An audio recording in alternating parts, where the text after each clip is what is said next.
तो एक प्राचीन काल में वैशाखन नाम के एक महान राजा का राज हुआ करता था।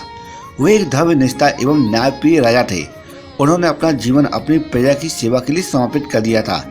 एक दिन की बात है कि महाराज जब रात में सो रहे थे तो उन्होंने सपने में अपने पिताजी को नरक की यातना झेलते हुए देखा। ये देखकर वो अत्यंत विचलित हो उठे। अगले दिन सुबह उठकर उन्होंने अपने महल के सभी ब्राह्मणों को बुलवाया और अपने दुखद सपने के बारे में बताते हुए अपनी व्यथा का वर्णन किया। इसके पश्चात महाराज ने ब्राह्मणों से कहा कि अपने पिता को इस प्रकार नरक की यातना सहते हुए देखकर मेरा मन तो विचलित हो उठा है। एक पुत्र का दायित्व पूरा करते हुए मैं उन्हें इस अवस्था से मुक्ति दिलाना चाहता हूँ। आप सभी तो परम ज्ञानी हैं, कृपा कर मेरा मार्गदर्शन करें। महाराज की प्रार्थना को सुनकर ब्राह्मणों ने बताया कि हे राजन, हम आपकी अवस्था को समझ सकते हैं। इस परेशानी से निकलने का मार्ग आपको पर्वत मुनि दिखा सकते हैं, क्योंकि वो त्रिकालदर्शी हैं। वो पर्वत से घिरे जंगल में तपस्या कर रहे हैं। आप उनकी शरण में जाएं। ब्राह्मणों का सुझाव मानकर राजा जंगल में पर्वत मुनि से भेंट करने के लिए निकल पड़ते हैं।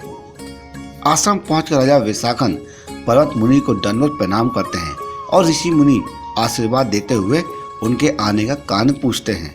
मैं तो इस प्रश्न के उत्तर में महाराज पर्वत मुनि को अपनी व्यथा के बारे में बताते हुए कहते हैं, हे ऋषिवर, मैंने सपने में अपने पिताजी को नरक की यातना भोगते हुए देखा है।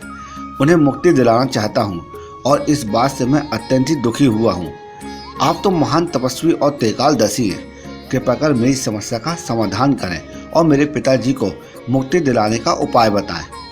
महाराज की बात सुनकर ऋषि मुनि ध्यान अवस्था में चले जाते हैं और अपने योग बल से राजा के वर्तमान, भूत और भविष्य को देख लेते हैं। इसके पश्चात राजा से कहते हैं, हे राजन, आपके पिता अपने पूर्व जन्म के दुष्कर्मों के कारण नरक की यातना भोग रहे हैं।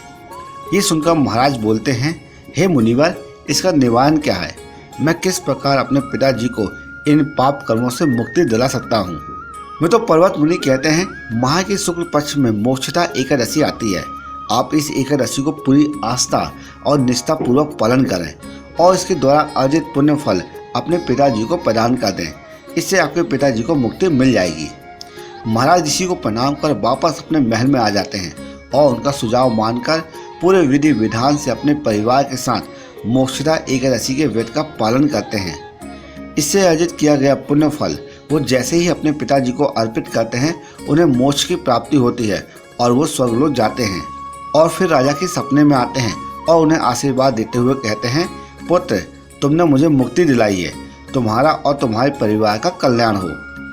मैं तो इस कथा के बारे में भगवान श्री कृष्ण युधिष्ठिर से कहते हैं, हे धर्मराज, यह एकादशी चिंतामणि के समान है। जो व्यक्ति इसका नियम और श्रद्धापूर्वक पालन करता है, उसके पितरों का उद्धार होता है और उस व्यक्ति को आध्यात्मिक लोक की प्राप्ति होती है।